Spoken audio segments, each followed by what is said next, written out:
He is a CEO of Tenable, a cybersecurity company. He's also a former director for U.S. cybersecurity with the Department of Homeland Security. Amit, good to see you. It's been a while. So talk to us about the nature of these hacks between Caesars Entertainment and MGM Resorts. They're a bit different because one focuses on customer information, the other seem to target the resort's operations. But at the end of the day, does it all come down to money? What's the objective of these hacks?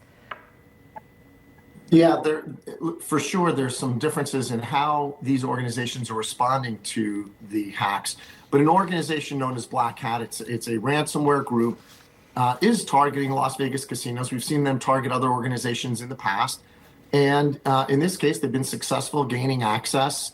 And we've seen these casinos impacted. We've seen them filing 8Ks with the SEC over the course of the past week. Yeah, tell us how they're gaining access. I mean, I was reading about social engineering, basically hackers posing as an IT support employee. That's a little concerning. It is concerning. We do see social engineering as a very active path for access for hacker groups, especially this one. And many of us have experienced this, where you get a text, you get a phone call from somebody claiming to be part of an organization and asking you to divulge sensitive information. In this case, they only needed one particular victim within the organization and then began to expand their access. And when you use a lot of these cloud platforms, access becomes the real perimeter and where the modern battlefield is being fought. So do you know where the cyber attacks stand right now? I mean, are these resorts like Caesars and MGM, how are they operating? How will they recover? And I know that you also talked about potential ransom that has been paid. It is, that's the way these groups operate. They encrypt your systems, they grab the sensitive information about your customers, and then they hold you ransom. And they expect you to pay the fee. In one case, Caesars has filed and told the market that they've paid $15 million, about half of what was being asked of them. In MGM's case, where the damage and the ongoing operations seem much more problematic, they were hacked and they decided, we're going to take our systems offline. Or at least that's what the hackers are alleging, that MGM themselves took the systems offline to prevent further damage.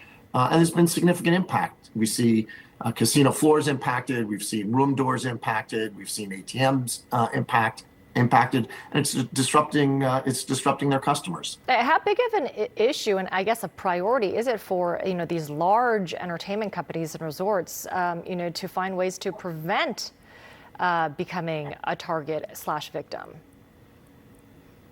Well, Amara, I think that's the key point. We need to shift from how do you respond when a breach occurs, and of course we need to be prepared, but we need to shift organizations like casinos and other businesses to be much more proactive in their security.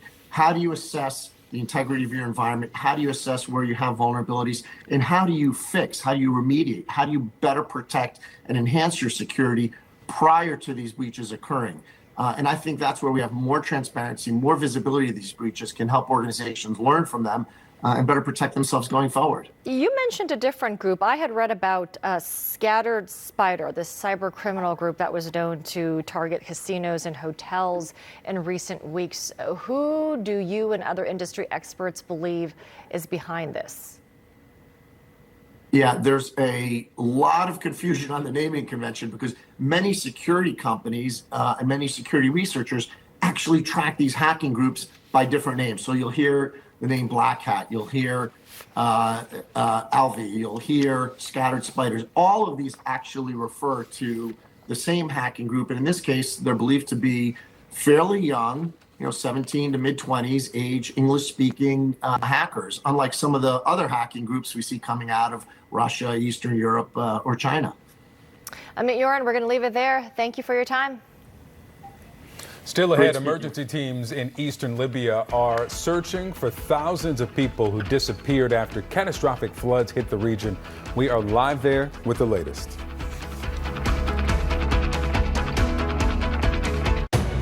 There's a path right where you are. Now inside the car.